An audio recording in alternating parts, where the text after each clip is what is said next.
Hello class, today we're going to be going over lesson 3.5, intervals of increase and decrease. So let's start with our definitions here.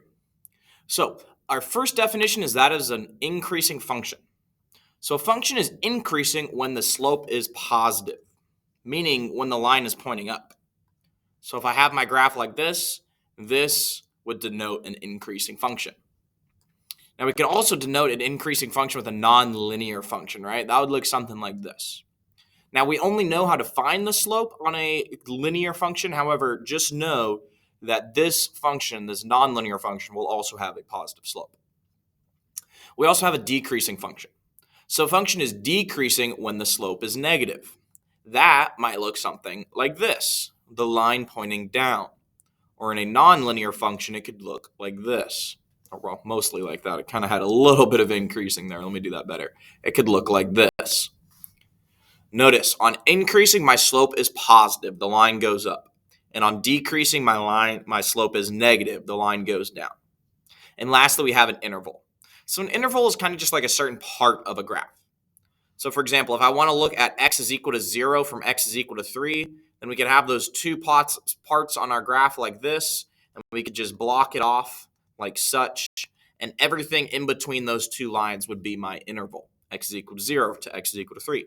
So what are we going to do in this chapter? Well, what we're going to do is we're going to separate graphs that are both increasing and decreasing into different set intervals. And we'll break them apart in the intervals where they're increasing, the intervals where they're decreasing, and the intervals where they're constant. All right, so just a visual for you here. This is what it would look like for an increasing and decreasing function. So notice how my graph starts decreasing. The slope is negative right here. It is going down. And then at the end of that interval, that's what this dotted line represents, my slope levels out and then it begins to increase again. So now I have an increasing function between these two lines in this interval.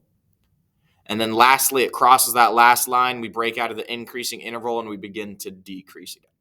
So that's what we're going to do today. We're going to break up these functions into different intervals. Okay, so first thing we want to do here is give the intervals the function is increasing and decreasing. Now you might notice here we have no numbers on these lines, so I'm just going to put numbers in myself. 1, 2, 3, 4, 5, -1, -2, -3, -4, -5. And we want to give parts of this function where it is, or excuse me, the intervals of this function when it is increasing and when it is decreasing.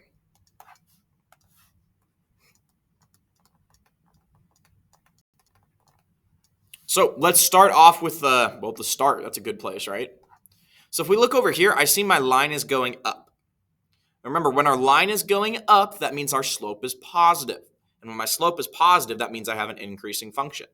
So if I block this section of the graph here, like so, I could say that this graph is increasing on the interval -5 to -3.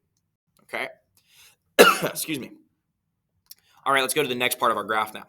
Notice how my slope now begins to point down, right? So now that my slope's going down, that would be decreasing.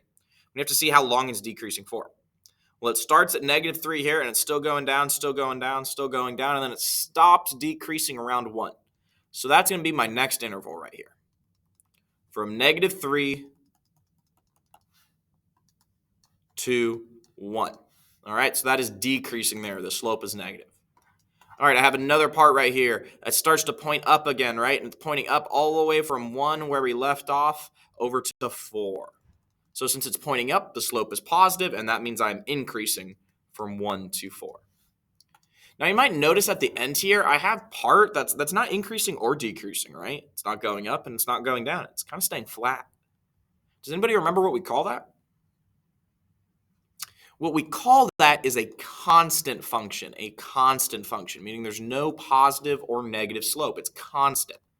So that's what I'm going to put here. It's constant from 4 to 5.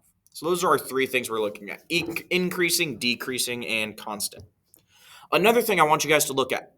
Notice when we broke up all of this graph into intervals, right? If I put all those intervals back together, we would have the entire graph. What we call that is a partition. Now, you guys don't really need to remember that word there, but just know whenever you break your graph up into a bunch of different intervals, if you put all those intervals back together, you would have the entire graph. Or a mathematical way of saying it is all of those intervals partition the entire graph. Alrighty, let's move on to our next slide here. We want to give the intervals where this function is increasing and decreasing. All right, so again, we have increasing. And think for a second, what does it mean for a function to be increasing? And I also have decreasing. I want you guys to think for a second, what does it mean for a function to be decreasing? All right, so for increasing, if you're thinking that means the slope is positive or my line is pointing up, you are absolutely correct. For decreasing, if you're thinking my slope is negative or the line is pointing down, you're correct as well. Alrighty, so the first part I have here is this little bit from here to here.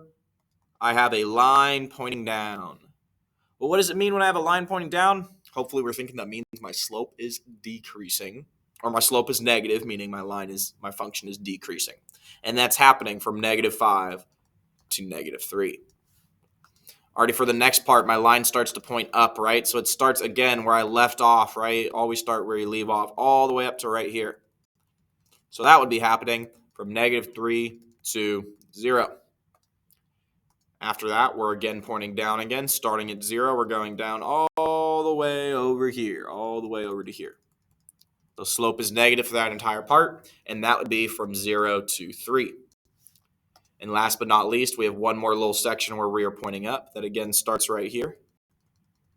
It goes all the way to the end of my graph right here. That's from 3 to 5. My line is pointing up. My slope is positive, meaning my function is increasing. Alrighty, everybody. Again, we can see here that this partitioned the entire graph, right? I break that graph up into a bunch of different intervals, and those intervals will be put back together to make the entire graph. Okay, so the last thing I need from all of you guys today is 2 complete sentences about what you learned today, okay? 2 complete sentences about what you learned. Once you guys have those done, you'll be done with the notes. Make sure to ask me in class if you have any questions, okay? I'll see you all tomorrow. Peace out, everybody.